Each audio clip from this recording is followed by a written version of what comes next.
వశిష్ఠుడు జనకునితో కన్యాదాన సమయంలో ముందుగా వధూవరుల వంశ మూలపురుషులను స్మరించడం అనాది నుంచి వస్తున్న ఆచారం. అవ్యక్తుడు, నిత్యుడు, శాశ్వతుడు అయిన పరబ్రహ్మ నుండి బ్రహ్మదేవుడు ప్రభవించాడు. ఆ చతుర్ముఖ ప్రజాపతికి మరీచి, ఈయనకు కాశ్యపుడు, ఇతని కుమారుడు వివస్వంతుడు, ఇతని కుమారుడు మనువు, మనువు పుత్రుడు ఇక్ష్వాకువు అయోధ్యా నగరానికి మొదటి పాలకుడు.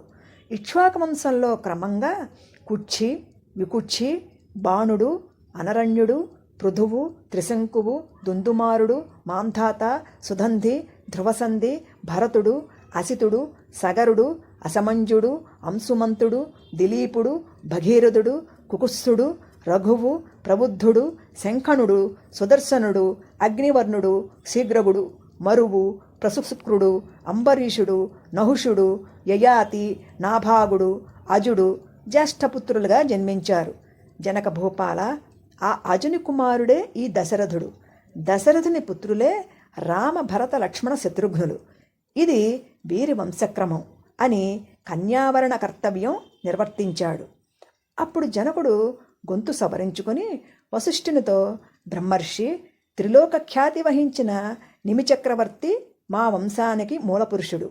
వీరి కుమారుడే మిథి. ఈయనే ఈ మిథిలానగర నిర్మాణకులు.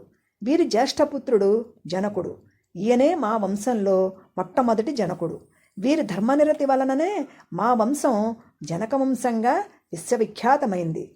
అలా ప్రవర్ధిల్లిన మా జనకవంశంలో ఉదావసువు, నందివర్ధనుడు, సుకేతువు, దేవరాతుడు, బృహద్రథుడు, మహావీరుడు, సుధృతి, దుష్టకేతువు, హర్యస్వుడు, మరువు, ప్రతిదంగవుడు, కీర్తిరథుడు, దేవమీఢుడు, విబుధుడు, మహీద్రకుడు, కీర్తిరాతుడు, మహారోముడు, స్వర్ణరోముడు, హ్రస్వరోముడు జ్యేష్ఠకుమారులుగా జన్మించారు.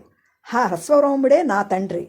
నా పేరు జనకుడని వాడుకలో ఉన్న నా అసలు పేరు శీరధ్వజుడు. ఈ కుశధ్వజుడు నా తమ్ముడు. ఇది మా వంశవృక్షం అని వివరించాడు.